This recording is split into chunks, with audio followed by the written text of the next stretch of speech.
Hi everyone, welcome to global online. This is Ankita Sood. So paper one में आज हम higher education के 5 year plans को डिटेल में डिस्कस करने वाले हैं। बहुत बार एग्जामिनेशन में इन टॉपिक्स में से क्वेश्चंस पूछे जाते हैं, तो उन सभी चीज़ों का ध्यान रखते हुए आज के सेशन को शुरू करते हैं। सबसे पहले जो पंचवर्षीय योजना है। अब देखो 5 ईयर प्लान्स मतलब 5 साल इसमें है। पहला प्रश्न तो यहाँ पर आपको यही पता होना चाहिए कि ये पंचवर्षीय योजना कब, किसने और क्यों बनाई थी। ओके। पंचवर्षीय योजना 1951 से लेकर के 2017 तक के बीच में चली थी। यहाँ पर आप देख सकते हो जिसमें प्रथम वर्षीय योजना जो है वो 1951 से 56 तक के बीच में थी। तो अगर आप ये डेट्स याद रख लोगे तो इजीली आप इसको डिवाइड कर सकते हो। अब दूसरा सवाल ये आता है कि इसको बनाने के पीछे कारण क्या था और किसने इसको बनाया था। अब हमारी जो इंडियन इकोनॉमी है, भारतीय अर्थव्यवस्था है, उसको एक प्लान के साथ चलाने के लिए, उसको मैनेज करने के लिए ही पंचवर्षीय योजना बनाई गई थी। एंड इसको बनाना, इसको इम्प्लीमेंट करना, इसको विनियमित करने के लिए एक संस्था रिस्पॉन्सिबल थी जिसका नाम था प्लानिंग कमीशन। इसको नोट जरूर कीजिएगा, इसका नाम था प्लानिंग कमीशन। ठीक है। अब यहाँ पर योजना आयोग, हिंदी मीडियम स्टूडेंट्स योजना आयोग नोट कीजिएगा। एंड लेकिन देखो एग्जाम में बहुत बार ऐसा होता है कि बच्चों को ऑप्शन में प्लानिंग कमीशन देखने को ही नहीं मिलता, तो वो कंफ्यूज हो जाते हैं। ऐसा क्यों? क्योंकि प्लानिंग कमीशन का अभी नाम बदल दिया गया है और इसका नाम रखा गया है नीति आयोग। कब इसका नाम बदला गया था? 2015 में प्लानिंग कमीशन का नाम रख के नीति आयोग रख दिया गया था। नीति आयोग रिस्पॉन्सिबल है पंचवर्षीय योजना के संभालने और इसके देख रेख के लिए। तो यहां तक आई होप आपको सारी चीजें समझ आ गई हैं। इसके साथ अब प्रथम पंचवर्षीय योजना पे बढ़ते हैं। ये है 1951 से 56 तक। इंग्लिश मीडियम स्टूडेंट्स भी यहाँ पर देख सकते हो। हमारे भारत की जो आर्थिक विकास है, भारत के आर्थिक विकास यानी कि इकोनॉमिक डेवलपमेंट के लिए पंचवर्षीय योजना बनाई गई थी। एंड इसको सबसे पहले भारत के जो प्रथम प्रधानमंत्री थे जवाहरलाल नेहरू जी ने प्रेजेंट किया था किसके सामने? पार्लियामेंट ऑफ इंडिया के सामने, भारतीय संसद के सामने जवाहरलाल नेहरू ने इसको पंचवर्षीय योजना को प्रस्तुत किया था। पेपर वन के बेस्ट प्रिपरेशन के लिए कंप्लीट कोर्स में लेकर आई हूँ, जो कि स्टूडेंट्स एग्जामिनेशन के difficulty level and previous examinations को बहुत अच्छे से एनालाइज करने के बाद बनाया गया है। इसमें डेली लाइव लेक्चर्स के साथ आपका पूरा सिलेबस कवर तो हो ही जाएगा, साथ ही आप लोगों को हम topic wise MCQs and PYQs भी प्रैक्टिस करवाते हैं, ताकि आपको ये पता लगता रहे कि जो आप पढ़ रहे हो उसमें से कैसे क्वेश्चन एग्जामिनेशन में पूछे जाते हैं। मॉक टेस्ट अवेलेबल है एंड बहुत ही ज्यादा इंपॉर्टेंट है ये 5000 प्लस एमसीक्यू क्वेश्चन बैंक, जिसमें हर एक यूनिट वाइज क्वेश्चंस आपको मिल जाएंगे। इसके बाहर से कुछ भी एग्जाम में नहीं आता है, तो ये बहुत इंपॉर्टेंट हो जाता है कि आप एग्जाम से पहले एटलीस्ट 2 से 3 बार ये क्वेश्चंस को प्रैक्टिस कीजिए। न्यू बैच हमारा अपकमिंग मंडे से स्टार्ट होने वाला है, तो आप इसको ज्वाइन कर सकते हो। एंड फ्री वीडियोस को देखने के लिए ग्लोबल ऑनलाइन ऐप को जरूर डाउनलोड कीजिए। स्टोर सेक्शन पर सर्च बार में लिखिए कोर्स का नाम। जैसे ही आप कंटेंट पर जाते हो आपके सामने कुछ फ्री वीडियोस आ जाएंगी, मेरे सेपरेट कंप्लीट कोर्सेज आ जाएंगे, जिसके लिए जो कि एग्जाम के लिए काफी है। इसके बाहर से ना आपको कोई बुक लेने की जरूरत है, ना आपको कोई एक्स्ट्रा मॉक टेस्ट के लिए पे करने की जरूरत है। इस कोर्स के बाहर से कुछ भी एग्जाम में नहीं आता है। लास्ट ईयर भी बहुत से बच्चों ने सिर्फ इसी से पढ़ाई करके अपने एग्जामिनेशन को बहुत अच्छे स्कोर से क्वालिफाई किया था। पीवाईक्यूज आप देख सकते हो, पीडीएफ एंड वीडियो सॉल्यूशन आपको मिल जाते हैं। इसमें आपके स्टेट के साथ साथ बाकी के स्टेट्स के जो क्वेश्चन पेपर्स हैं वो भी आपको मिल जाएंगे, ताकि आप लोगों की बहुत अच्छे से प्रैक्टिस भी होती रहे। आप सभी स्टूडेंट्स इस कोर्स को ज्वाइन करने के लिए बस गिवन नंबर्स पर व्हाट्सएप के जरिए कांटेक्ट कर सकते हैं। अब तीसरा चीज यहाँ पर इंपॉर्टेंट जो एग्जाम में पूछा जाता है वो ये है कि प्रमुख चीज क्या थी प्रथम पंचवर्षीय योजना का, फोकस किस चीज पर था। तो देखो जितना भी एग्रेरियन सेक्टर है, डैम्स है, पानी को कैसे रोक कर उसका इस्तेमाल किया जाए, कैसे बाद में पानी को कंट्रोल करके बांध बनाए जाएं, ये सब चीजों के लिए रिस्पॉन्सिबल थी प्रथम पंचवर्षीय योजना। एंड यही प्रश्न एग्जाम में बार बार आता है। एक प्रश्न एग्जाम में ये भी आ सकता है कि जो 5 इंडियन इंस्टीट्यूट ऑफ टेक्नोलॉजी है, आप लोगों ने आईआईटीज का नाम सुना होगा, है ना। इंडियन इंस्टीट्यूट ऑफ टेक्नोलॉजी जो 5 इंडियन इंस्टीट्यूट ऑफ टेक्नोलॉजी थे वो कब बनाए गए थे? तो वो आपके प्रथम पंचवर्षीय योजना के दौरान बनाए गए थे 1956 में। यानी कि 1956 के खत्म होने से पहले-पहले पंचवर्षीय योजना के खत्म प्रथम पंचवर्षीय योजना के खत्म होने से पहले-पहले हमारे देश में 5 आईआईटीज़ को एस्टैब्लिश कर दिया गया था, उनकी स्थापना कर दी गई थी।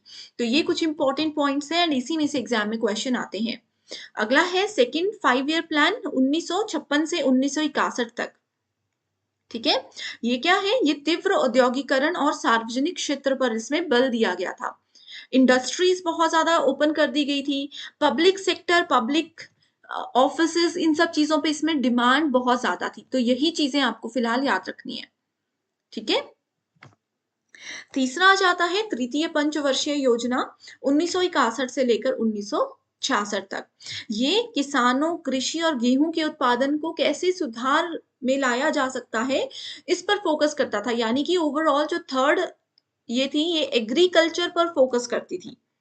ठीक है, कैसे? अब जैसे देखो, वीट का प्रोडक्शन होता था, गेहूं पहले से भी उगाया जाता था, लेकिन उसकी क्वालिटी को कैसे इंप्रूव किया जाए, कैसे उतनी ही मेहनत में ज्यादा गेहूं उगाया जाए और जो कि अच्छी क्वालिटी का भी हो, ये सब चीजें ध्यान में रखते हुए ही क्या किया गया था? तृतीय पंचवर्षीय योजना बनाई गई थी। एंड जितने भी आपके पंचायती चुनाव हैं, उसकी शुरुआत भी इसी दौरान की गई थी। तो ये चीजें आपको याद रखनी है। ठीक है, पंचायत इलेक्शंस इसी के दौरान रखे गए थे। And plan holidays, this indicated a miserable failure of third plan. अब देखो क्या हुआ था, थर्ड 5 ईयर प्लान जो था, इसमें आपको ये भी बता दिया कि पंचायत इलेक्शंस को इंट्रोड्यूस किया गया था। ये भी बता दिया कि कृषि और इन सब चीज़ों को इम्प्रूव करने के लिए था। लेकिन हर एक जो प्लान होता है ना, उसका कुछ टारगेट इन्होंने रखा होता है कि हमें इस टारगेट को अचीव करना है। लेकिन थर्ड 5 ईयर प्लान को ये अचीव नहीं कर पाए थे। 5.6 रेट तक था, लेकिन एक्चुअल में इन्होंने 2.4 तक ही उसको अचीव किया। तो बहुत पीछे रह गए थे, जिसकी वजह से इनको कुछ सालों का प्लान हॉलीडे करना पड़ा। यानी कि कुछ सालों तक इनको रोक दिया गया। देखो, 1966 तक लास्ट था थर्ड ईयर, उसके बाद फोर्थ ईयर 69 से शुरू हुआ। 67, 68 और 69, ये 3 साल तक इनका गैप रहा था, क्योंकि थर्ड पंचवर्षीय योजना जो थी वो फेलियर हो गया था, एक बहुत बड़ा फेलियर हो गया था। ओके, सो फोर्थ में 1969 से 74 के बीच में था। एंड इस दौरान 14 मेजर इंडियन बैंक्स जो है वो नेशनलाइज्ड हो गए थे। 14 बैंक ऐसे थे जो जिनका राष्ट्रीयकरण हो गया था। ठीक है, और हरित क्रांति ने भी इसी योजना के दौरान कृषि को बढ़ावा दिया था।